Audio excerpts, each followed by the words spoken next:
Maayong adlaw kaninyong tanan. Ano sa sakit kata kining atong programa sa TV Argumento nga gipanguluhan ug gipangunahan sa Catholic Apologies International. So naatay tagaan nga reaksyon karon mga sir ug mga ma'am. Actually taud-taud na ninyo nga reaksyon sa ato ang video, pero gusto nako nga kanang tubagon karon intras sa init-init pa kay kung in-expect man gud pud nato ang mahitabo is kung kuan pa mabahaw na, dahaw or mapanos na. So karon atoan na ning tawag ining tubagon. And ato asa siyang paminawon nya pagkahuman maghatag ta og reaksyon sa iyahang mga gipang yawit. Okay?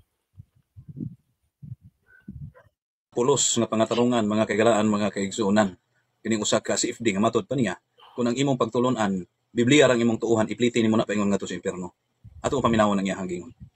Doktrina nga Biblia lang tuuhan, usa ka na katradisyon nga hinimo og tao. Imbento sa mga Protestante, imbento gikan ni Martin Luther ug mao na gisunod sa mga kalaban sa Iglesia Katolika Apostolika Romana. Mao na kanang pagtulon-an na isuka ninyo na kay mao na mahimo inyong pamasahe padung sa impierno. Masabtan nato ang iyang gingon nga kung Biblia lang ang imong basihanan para sa kaluwasan, mo na imong ipliti paingon ngadto sa impierno. Kay dili lang ang Biblia mo'y basihanan sa kaluwasan, na pay uban nga mga libro. Mo na gusto niyang ipaabot, pero para nako sayop na. Nga naman. In terms of salvation, mga kaigsuonan, Bible ra gyud ang reliable source para sa kaluwasan.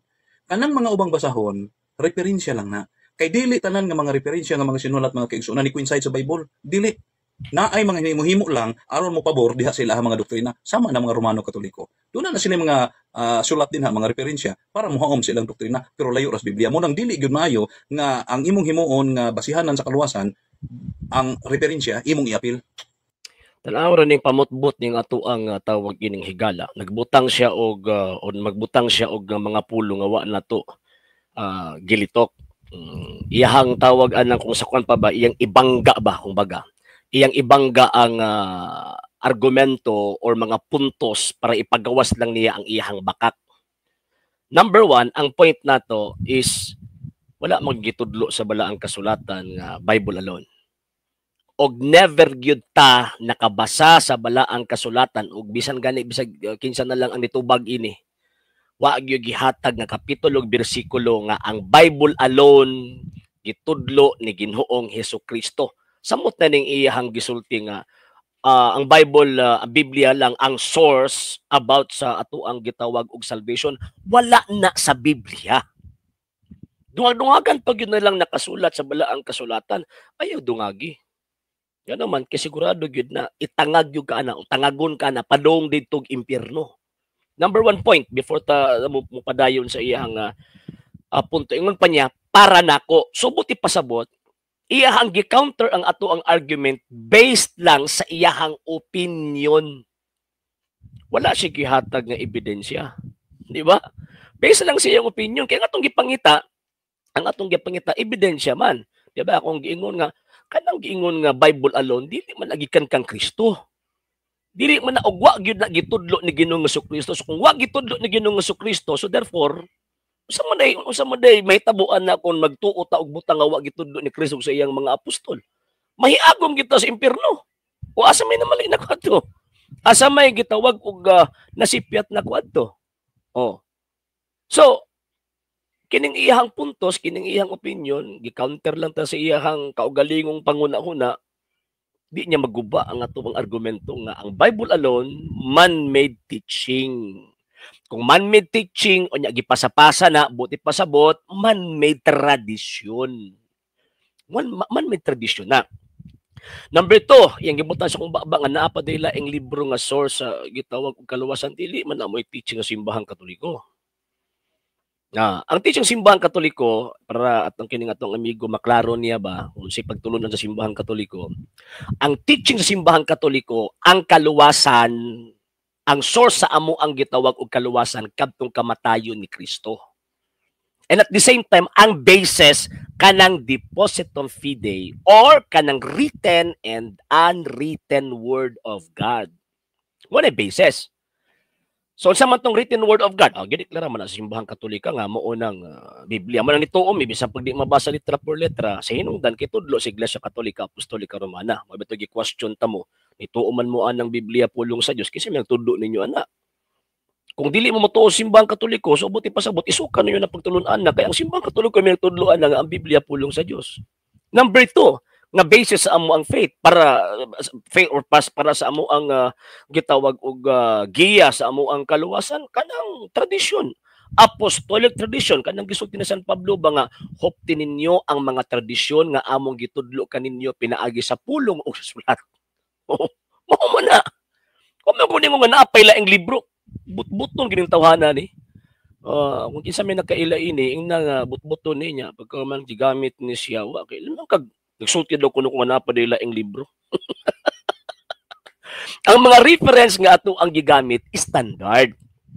Buti pasabot kana nga maong mga referensya paghatag nagpahimugat nang ato ang interpretation wa nato gihimo sa tuang kaugalingon sama sing argumento nga personal opinion. Manang mogamit ta og standard references kay paghatag og pahimugat nga kaning atong interpretation na atay basis. Siyempre Biblia, siyempre mo interpreta. So para dili mahitabo nga personal opinion ang interpretation na atay basis pag-support sa ato ang interpretation. For example, kanang giingon sa St. Matthew chapter 16 verse 18. Ang giingon sa balang kasulatan, akong iglesia sumala pa na gyud ng Kristo. Asa man na karon? Mingon ta nga mao man ang simbang Katoliko unsay basis. O mo nang history.